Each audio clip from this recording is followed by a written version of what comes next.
What is up, guys? DZ Fear, and today I wanted to show you Raging Tempest Magnet Warriors. I actually didn't know that Delta was coming out in Raging Tempest until I pulled one at the sneak peek, and then I had to scramble to put all these cards together.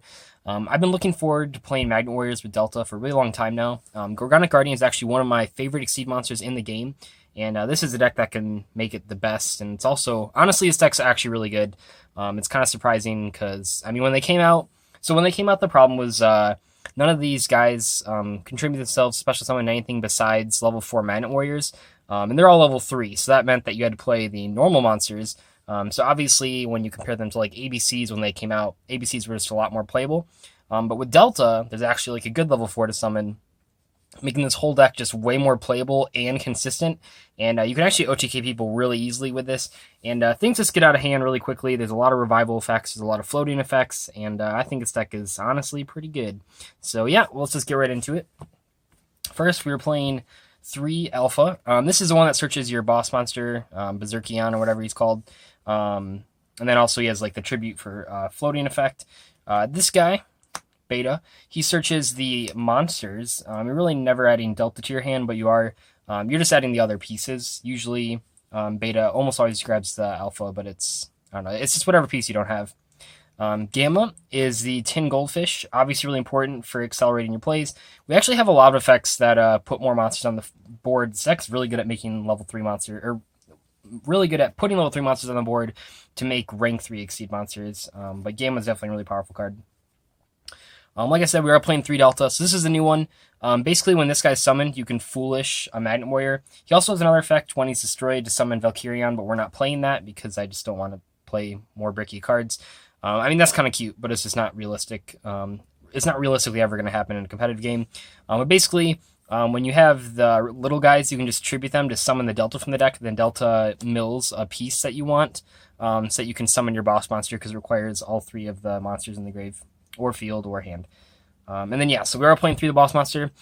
This guy's actually really good. Probably not as good as Buster Dragon, just because he's a main deck monster instead of an extra deck monster. But realistically, this guy's actually pretty powerful. So you summon it the same way you summon Buster, just by banishing the 3 from anywhere, pretty much. And then it has a non-once return effect where you can banish Magnet Warriors to pop cards on the field. That's pretty incredible. And then it has the same effect where if it dies by your opponent, you can just special summon one of each of the guys from your banished. So it's not like a quick effect like Buster's is where you tribute it, but it is still a floating effect and it's still really powerful. So yeah, definitely a 3 of. You want to get the guy as quickly as possible. That's it for the Magnet Warrior, so just 3 of all of them. There's no reason not to play 3 of all of them. For other stuff, we have some more rock monsters. So we have, what is it, Sentry Soldier of Stone. This card is just a once per turn revival effect in the graveyard if you control a rock monster. Well, if you control only rock monsters. So that's really good. It's just, once again, helping you put level 3s on board to make the rank 3s. I'm actually playing Gorgonic Gargoyle. So this card is basically, I don't know, a Kage to Kage. So when you normal summon a rock monster, you can get special from your hand. That's really good. It puts level 3s on board. It's really helpful when you don't have Gamma, so you can actually like make a rank 3 in your first turn. I don't know. It is dark. So one thing you're going to notice here is that I'm not playing Block Golem because, I don't know, I just feel like it restricted you way too much on deck building. Because, I mean, this was like the first tipping point where I didn't want to play Black Golem because I wanted to play this card instead because it's more consistent. But there's like a whole bunch of other cards in here that are not Earth or Rock. So yeah, it's whatever. But yeah, those are the other rock monsters. Oh, and you can summon the Sentry off of Ties of Brother, and that's really important. That's mainly why you're only playing 1. We're also playing 3 Terratop and a Takedown Borg. So yeah, this is a rank 3 deck. There's no reason not to play these cards. But mainly, these are just good for pushing OTKs through. They always have been. Totem Bird is also very good as well. You have a lot of protection against like monsters, but spells and traps, especially board wipes, are definitely really annoying. So I do like that a lot. I'm playing 2 Denko Sekka. So I really like this deck for the main reason that it has a lot of momentum. So on your first turn, you're usually just setting up plays. And then on your next turn, you usually have enough to summon 2 of the boss monsters and a rank 3 at least. So the Denko, and that's all without your normal summon. So the Denko just locks on your opponent's back row. This deck doesn't really lose to Dimensional Barrier. I mean, maybe on the first turn, but I mean, the boss monster itself is a main deck monster. You don't really need to summon extra deck monsters before summoning him. So Dimensional Barrier isn't a really big problem, but like Strike definitely is an issue. because then you've now banished everything and it just sucks. But realistically, like Denko is just really good for locking on all your opponent's back row, and it's also a light to set. We are playing Brilliant Fusion stacks. Yeah, we're playing one Garnet as well. So we're playing Brilliant Fusion because you can summon Seraphonite by sending the Denko. I didn't really want to play Trick Clown because I just don't want to draw it ever. But you can also send Garnet and then any of the rock monsters to summon Zirconia. So that puts another piece in your graveyard for the boss monster. So Brilliant Fusion is just really versatile in this deck, and I just want to play Denko, so I didn't have to play Trick Clown because Denko's actually good to draw. I know like the Trick Clown can get you some like cool combos, but like I just didn't want to. I just really hate drawing Trick Clown. That's what it comes down to. We're playing 2 Max C because you actually just have to this format, and then 2 Gamma Seal. Yeah, a lot of times on your first turn, if you're going second, your first normal summon like has to go through, just to like make Ties of Brothering go out. This is like a lot that depends on the first normal summon. So you really need to like Gamma Seal the Trident so that they don't just pop it and then your Ties of Brothering is dead. So yeah, you do really need Kaijus in this deck. For the spells, we are playing 3 Brilliant Fusion. Like I said, I almost wasn't even playing a light monster, just using to send Zirconia, but the double normal summon is really powerful in a deck like this that's so reliant on normal summons. But yeah, I do like Brilliant Fusion, obviously. 3 Ties of Brethren. So basically, if you have Alpha or Beta, you just Ties for whichever one you don't have and a Sentry, so that on your next turn you contribute one of the magnets to summon Delta from the deck, send Gamma, so now you have all 3 of the cards at your disposal. You've also gotten an Alpha and a Beta search, so you have the boss monster and probably a Gamma in your hand. So that's really close to then summoning another boss monster in your following turn, but then the Sentry can also revive itself to make a rank 3. And like I said, it's just a lot of momentum. So on your first turn, Tide is really what you want to see. But if you don't play like Brilliant Fusion or like the other special summon effects, then if you don't draw Tides, you like actually lose. So I want to build a deck where it definitely was in a good spot if you drew Tides going first, but also could play out of hands where either you're going second or don't draw Tides going first.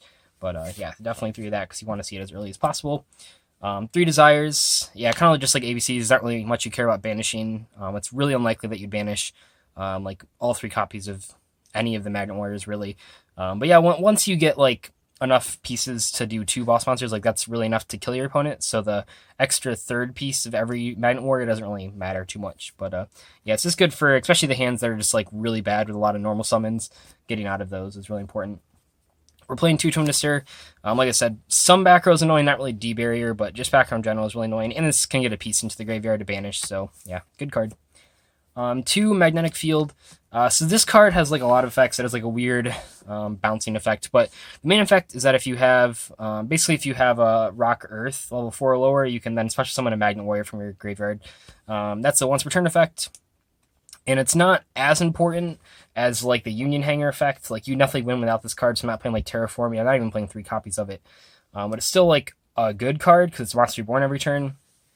When you have like this and the Sentry Soldier engrave, then you're like getting like 2 free revives every turn, and it's just like a lot to deal with. So I definitely like this card a lot. Then the last card is 1 Regeki. I'm not really playing Dark Hole. I thought about playing Slumber, but I just don't really want to play that many Kaijus. But Regeki as just like a single board wipe is definitely really powerful. So I wanted to play that as a one of. That's it for the main deck. It's just a couple over 40, but we are playing 3 Desires, so it doesn't really matter too much. For the extra deck, the only 3 of is Gorgonic Guardian. So this card's ridiculous. It's like a better giant hand. I'm not even kidding. It's literally just a better giant hand. The only downside of playing Gorgonic Guardian in this deck is that we can't make Ragna 0. That's like one of my favorite combos from Chronomalies. But I mean, it's still really powerful, and you can make like multiple of them, and then your opponent can't do anything because it's just way too powerful. Yeah, if you can play this card in any deck, just like play it because it's just way too good. And people like don't know it exists if they've never played like a deck like this, so they just like lose to it. So yeah, definitely like it's the most common one you make. So we're playing 3 of them. For some one-offs, Levier, you don't usually want to revive your guys because they just come back anyway when the Berserkion dies, but sometimes you do, so Levier is good. Acid Golem for getting over big monsters. Nightmare Shark for attacking for game. Dante if you really had nothing better to do. Totem Bird, really common card to make with the Terratop. 1 Soul Silver Mountain. People have kind of forgot about this card, but he's like alright. I don't know. That's kind of the deal. Because, like, so Sentry can't special summon itself unless you control only rocks. So if you need to make the rank 3 for some reason, this guy is a rock, so then you can actually special summon it. One break sword for getting through stuff. Mech equipped is like pretty good just for like protecting boards because board wipes are really annoying. 1 Giga Brilliant and Corbage. This is pretty helpful, I'm not gonna lie. For pushing through big boards when you don't have the boss monster, this is like your best way to do that. And lastly, the 2 fusion monsters. We're playing 1 Seraphinite, 1 Zirconia. Honestly, I find myself making Zirconia a lot more than the Seraphinite.